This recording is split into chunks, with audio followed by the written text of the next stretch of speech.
श्री स्वामी समर्थ. मकर संक्रांतीला अशी साडी चुकूनही नेसू नका. शास्त्रानुसार या 3 साड्या वर्ज्य मानल्या जातात. आपल्याला काही शास्त्रीय गोष्टी माहीत नसतात, यामुळे नकळत चुका घडतात. त्याचे परिणाम आपल्याला भोगावे लागतात. मकर संक्रांती हा सण संपूर्ण भारतात साजरा होतो. दरवर्षी 14 जानेवारीला जेव्हा सूर्य मकर राशीत प्रवेश करतो, तेव्हा हा सण साजरा केला जातो. मकर संक्रांत हा कापणीचा सण म्हणूनही ओळखला जातो. वैदिक दिनदर्शिकेनुसार मकर संक्रांती 2025मध्ये मंगळवारी 14 जानेवारी रोजी साजरी केली जाणार आहे. या दिवशी सूर्यदेव सकाळी 9:03 वाजता मकर राशीत प्रवेश करणार आहेत. या दिवशी गंगा स्नान आणि दान करण्याचा शुभ मुहूर्त सकाळी 9:03 ते सायंकाळी 5:46 पर्यंत असणार आहे. जो दान करतो त्याला त्याचे चांगले फळ मिळते.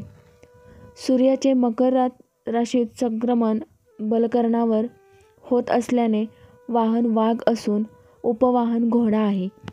संक्रांतीने पिवळे वस्त्र परिधान केले असून हातात गदा घेतली आहे. तिने केशराचा टिळा लावलेला आहे. वयाने ती कुमारी असून बसलेली आहे. वासाकरिता जाईचे फूल घेतले आहे. पायस भक्षण करीत आहे. भूषणार्थ मोती धारण केले आहे. संक्रांत कालावधीमध्ये हा 8 तास 42 मिनिटे पवित्र 8 तास 42 मिनिटे हा पवित्र कालावधी असणार आहे. प्रत्येक महिला संक्रांतीला नवीन साडी खरेदी करत असते किंवा काही महिला अगोदरच्या साड्या देखील घालतात. पण आपण जेव्हा अगोदरच्या साड्या घालत असतो तेव्हा शास्त्रानुसार या 3 साड्या चुकूनही आपण वापरायच्या नाही. हे खूप अशुभ मानले जाते. आपल्याला काही गोष्टी माहीत नसतात, त्यामुळे आपल्याकडून चुका होतात आणि नंतर मात्र आपल्याला त्याचे परिणाम भोगावे लागतात. कोणत्या आहेत त्या 3 साड्या आपण जाणून घेणार आहोत. अशा साड्या घातल्यामुळे आपल्याला नेहमीच अडचणींचा सामना करावा लागतो. तर संक्रांतीच्या पवित्र दिवशी चुकूनही या 3 साड्या घालू नका. तुम्ही चॅनेलवर नवीन असाल तर चॅनेलला सबस्क्राईब करा आणि कमेंट बॉक्समध्ये श्री स्वामी समर्थ नक्की लिहा. संक्रांतीपासूनच दिवस हा हळूहळू मोठा होत जातो, कारण मकर संक्रांतीच्या आधी दिवस लहान आणि संक्रांतीच्या असतो आणि रात्री मोठी असते. परंतु मकर संक्रांतीनंतर दिवस हा हळूहळू तिळातिळाने मोठा होत जातो आणि रात्रही छोटी होत जाते. तसेच मकर संक्रांतीला स्नान, दान, देवाचे दर्शन याला विशेष महत्त्व आहे. या दिवशी पवित्र नद्यांमध्ये स्नान करणे खूप पुण्यकारक मानले जात असते. तसेच या दिवशी दान केल्याने सर्व प्रकारच्या मनोकामना पूर्ण होतात आणि खूप पुण्य मिळते. तसेच सूर्यदेवाचा आशीर्वादही प्राप्त होतो. या दिवसाचे धार्मिक महत्त्व: या दिवशी स्वर्गाचे दरवाजे उघडतात असे मानले जाते. भक्त विधी करतात, प्रार्थना करतात, गरजूंना दान करतात, या नद्यांमध्ये पवित्र स्नान करतात, ज्यांना मोक्ष मिळते असे म्हटले जाते.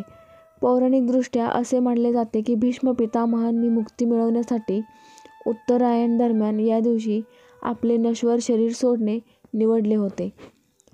मकर संक्रांतीच्या दिवशी काय करावे? 1. सकाळी ब्रह्ममुहूर्तावर स्नान करणे शुभ मानले जाते. अंघोळीच्या पाण्यात गंगाजल आणि तुळशीची पाने, तीळ टाकून स्नान करावे. अंघोळीनंतर नवीन कपडे घाला.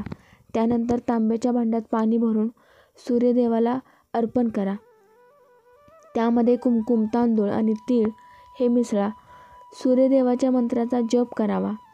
लाल फुले, उदबत्ती, दिवा, नैवेद्य, तिळाचे लाडू, गूळ इत्यादी नैवेद्य अर्पण करा. मकर संक्रांतीच्या दिवशी दान करणे शुभ मानले जाते. या दिवशी सूर्यदेवाची पूजा केल्याने आरोग्य आणि सुख समृद्धी प्राप्त होते. या दिवशी हळदी कुंकवाला विशेष असं महत्त्व असतं आणि हा एक सौभाग्यकारक सण म्हटला तरी देखील चालेल. आणि त्यामुळे स्त्रियांना प्रश्न पडतो की या दिवशी कोणत्या रंगाची साडी चुकून देखील नेसू नये.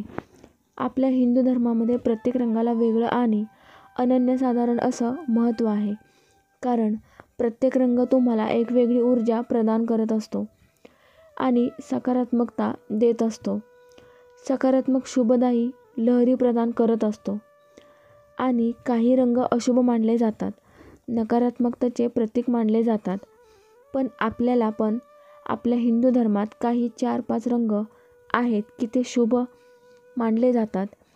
संक्रांती दिवशी महिलांना सर्वात मोठा प्रश्न पडतो तो म्हणजे कोणत्या रंगाच्या साड्या घालाव्या. ज्या साड्या संक्रांती दिवशी घालू शकतो तर पहिला रंग आहे तो म्हणजे हिरवा रंग. हिरवा रंग अतिशय शांतताप्रिय, शांतता प्रदान करणारा रंग आणि हिरव्या रंगाच्या बांगड्या देखील घालू शकता. हिरवा रंग हा बुध ग्रहाचे प्रतिनिधित्व करतो. बुद्धीचा कारक असलेला हा रंग व्यापार, रंगभूमी तसेच सिनेमा क्षेत्रात यश मिळवून देतो. हिरवा रंग एकांताचा निर्देशक आहे.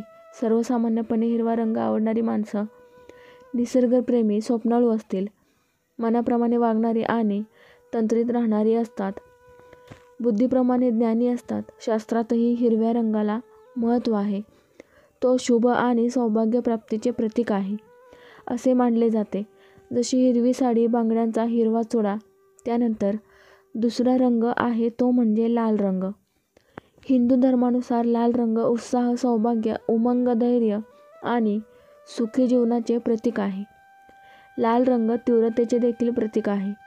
हा रंग अग्नी आणि मंगळ ग्रहाचा देखील रंग आहे. तसेच देवी लक्ष्मीला देखील वस्त्र परिधान करते. लाल कमळावर विराजमान असते. रामभक्त हनुमानाला देखील लाल व शेंदुरी रंग आवडतो. याच कारणामुळे रामभक्त हनुमानाला शेंदूर अर्पित करतात. माँ दुर्गाच्या मंदिरात आपल्याला लाल रंगाचा वापर जास्तीत जास्त पाहायला मिळतो. सुवासिनीचा सिंदूर देखील लाल रंगाचा असतो. महिलांना आवडतो. लाल रंग आपल्याला सकारात्मक ऊर्जा प्रदान करतो व उष्णता निर्माण करतो. पुढचा रंग आहे तो म्हणजे पिवळा. आपल्या सर्वांना माहीत आहे की पिवळा रंग उष्णता, ऊर्जा, सुरक्षितता आणि आनंदाशी संबंधित आहे. सूर्यप्रकाशासारखा नैसर्गिक प्रकाश जो आपल्याला दिवसा जाणवतो तो देखील पिवळ्या रंगाची सावली आहे. पिवळ्या रंगाचा सोन्याशी संबंध आणि संपत्तीचा विस्तार यामुळे शुभ रंग असल्याचे त्याचे महत्त्व आहे. गुलाबी रंग हा प्रेमाचा आणि रोमांसचा रंग मानला जातो. लहानपणी मुलींची खेळणी गुलाबी रंगाची असायची आणि मुलांची खेळणी ही लाल, पिवळी किंवा हिरवी असायची. म्हणूनच गुलाबी रंगाला मुलींचा रंग किंवा स्त्रियांचा रंग असं म्हटलं जातं. म्हणजेच गुलाबी रंग हा मृदुलतेचा किंवा नम्रतेचं प्रतीक आहे असं म्हटलं जातं. आपल्या हिंदू धर्मामध्ये काळा रंग हा अशुभ मानला जातो. कोणत्याही देवकार्यामध्ये किंवा शुभ कार्यामध्ये आपण काळा रंग वापरत नाही. काळा रंग हा मकर संक्रांतीला हा एकमेव सण असा आहे की या दिवशी आपण काळ्या रंगाची साडीही आवर्जून घालतो. या दिवशी तुम्ही काळ्या रंगाची वस्त्र किंवा काळ्या रंगाची साडी देखील नेसू शकता. त्यानंतर 5वा रंग आहे तो म्हणजे पिवळा. जर आपण संक्रांत दिवशी पिवळा रंग धारण केला तर आपल्याला भगवान विष्णूचे देखील आशीर्वाद प्राप्त होतो. भगवान विष्णूंना पिवळा रंग अत्यंत प्रिय आहे. तसेच पिवळ्या रंगामुळे आपला गुरुग्रह देखील बळकट, मजबूत होत असतो. वास्तुशास्त्रानुसार पिवळा रंग अहिंसा, प्रेम, आनंद आणि ज्ञानाचे प्रतीक मानले जाते. शास्त्रानुसार हा रंग सौंदर्य आणि आध्यात्मिकता देखील वाढवतो. विशेषतः हा रंग जर गुरुवारी परिधान केला तर आपल्याला त्याचे खूप शुभ परिणाम बघायला मिळतील. परंतु संक्रांतीने पिवळे वस्त्र परिधान केल्याने ह्यावर्षी संक्रांतीला पिवळा रंग वर्ज्य मानला आहे.